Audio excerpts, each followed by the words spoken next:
In my last video, I showed you how to use a press to replace the compliance bushings on a front lower control arm for a Honda S2000.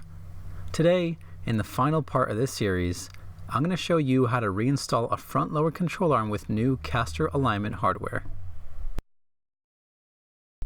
The first thing you want to do is insert the control arm into the subframe and install the alignment hardware. For the camber hardware, you're going to want to coat the camber adjustment bolt in anti-seize lubricant and insert it through the control arm.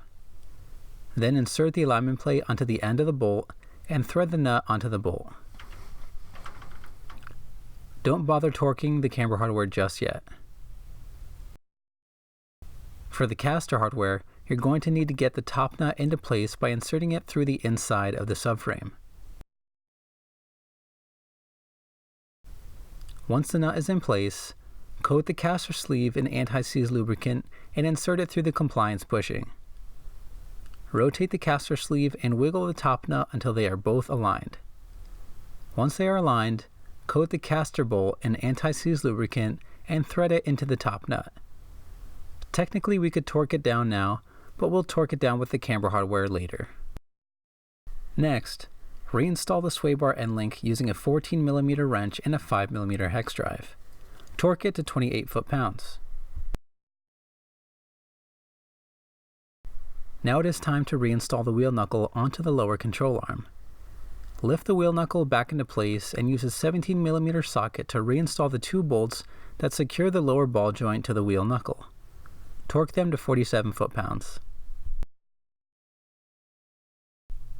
Insert the front strut into place and hold it in place by threading the top strut nuts. Once the strut is supported from up top, lift the lower control arm until you can thread the bolt holding the bottom of the strut to the control arm. Again, we're not going to torque any of these just yet, so leave them hand tight.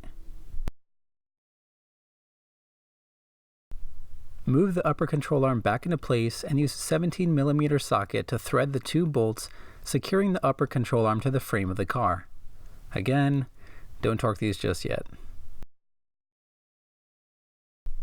With all the major nuts and bolts in place, it is finally torquing time.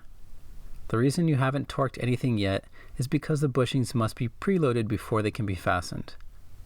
This means you want to load up the suspension so that everything is in the same place that it will be when the car is actually on the ground and not on jack stands.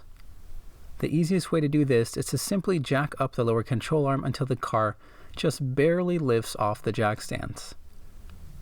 So once the suspension is loaded up, torque the front upper control arm bolts to 76 foot-pounds. Torque the top nuts holding the strut in place to 36 foot-pounds. And then torque the bolt holding the bottom of the strut to the control arm to 47 foot-pounds. With the suspension still loaded, you'll also want to make final alignment adjustments and torque down the alignment hardware. Now it is time to pull up the old pictures I recommended that you take in the video where you remove the seized control arm. For the camber hardware, use a wrench to clock the bolt into place. Once the alignment is correct, use a 17mm socket to tighten the lock nut while holding the bolt in place. Torque the nut to 58 foot-pounds. For the caster hardware, use a 24mm socket to clock the caster sleeve into place. Once the alignment is correct, use a 17mm wrench and a 17mm socket to tighten the caster bolt. Torque it to 58 foot-pounds. Once all this is torqued, you can release the load from the suspension and remove the jack.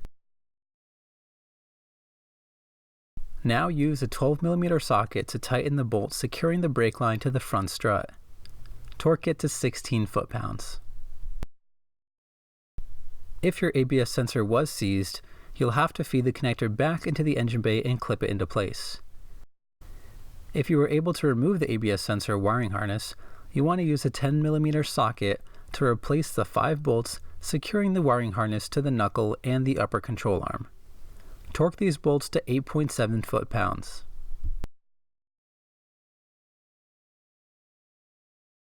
With everything buttoned up, all you should need to do is reinstall the wheels and lower the car back down to the ground. The last thing you want to do to complete this job is to get an alignment done on the car.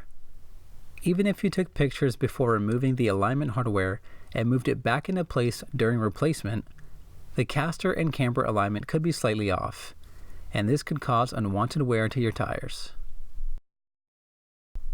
And that concludes this series on fixing seized lower control arm compliance bushings and caster adjusters.